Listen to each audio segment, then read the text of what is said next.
Paris, Oktober 2011 jadi awal saksi manis Paris Saint-Germain berpindah tangan kepada Qatar Sport Investments.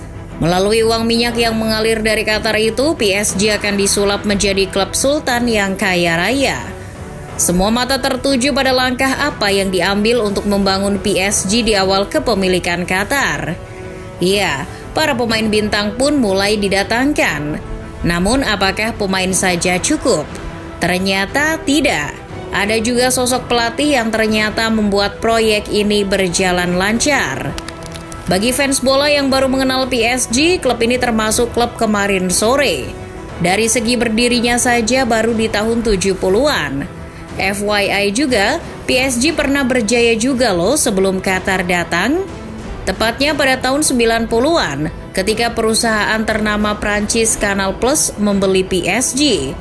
PSG saat itu pernah bersinar bersama pemain macam David Ginola, Nicolas Anelka maupun George Weah. Prestasi PSG bersama Canal Plus di era 90-an antara lain menyabet gelar kedua Ligue 1 mereka di musim 1993-94 serta Piala Winners 1995-96. Setelah Canal Plus bermasalah dan melepas PSG, performa tim pun makin terpuruk. Sampai akhirnya datanglah sekelompok korporasi yang ambisius dari Qatar pada tahun 2011. Qatar Sport Investments tak sembarang mengakuisisi PSG. Mereka meluncurkan proyek besar yang ambisius secara berkelanjutan. Perlu diketahui sebelum Qatar datang, PSG masih menghadapi situasi sulit. PSG hanya berada di posisi keempat Ligue 1, bahkan sempat di posisi 13 pada musim sebelumnya. Stok para pemainnya pun tak mentereng. Maka dari itu Qatar langsung gerak cepat mulai melakukan aksinya pada bursa transfer musim dingin 2012. Sebelum memutuskan membeli pemain, Nasser Al-Khelaifi bersama Direktur Teknik Leonardo merumuskan terlebih dahulu rencana proyek PSG selama beberapa musim ke depan. Salah satunya yang difokuskan adalah secepat mungkin mencari nahkoda yang tepat bagi tim. Maklum, selama ini PSG hanya diisi oleh pelatih-pelatih mediocre. Maka dari itu bergegaslah Leonardo mengontak salah satu mentornya yang sama-sama pernah di AC Milan, Carlo Ancelotti. Kala itu Leonardo mengirimkan proposal menarik pada Ancelotti. Tepatnya di akhir tahun pada 30 Desember 2011, Ancelotti akhirnya mau bergabung dengan proyek PSG di bawah Qatar. Perlu diketahui posisi Ancelotti ketika itu juga baru saja menganggur setelah lepas tugas dari jabatan pelatih Chelsea. Memilih Ancelotti sudah pasti PSG berharap akan sentuhan magisnya sebagai pelatih bermental juara.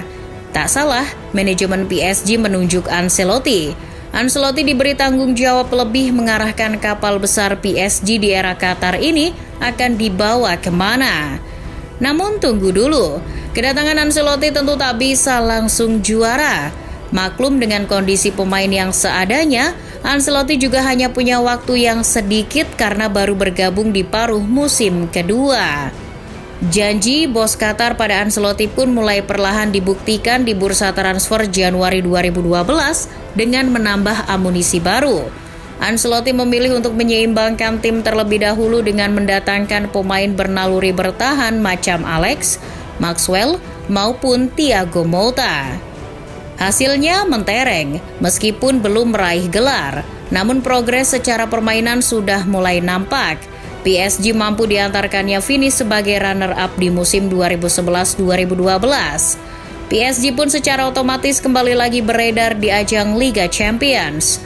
Maklum, PSG ini sudah lama absen dari kancah sepak bola tertinggi Eropa sejak musim 2004-2005. Puas dengan kinerja di paruh musim, PSG berjanji akan lebih jor-joran lagi di musim penuh Ancelotti 2012-2013. Dukungan penuh itu pun tak disia-siakan Carleto.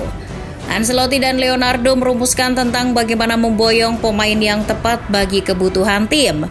Benar saja, dari berbagai analisis perekrutan, pemain yang diinginkan Ancelotti pun satu persatu mulai datang.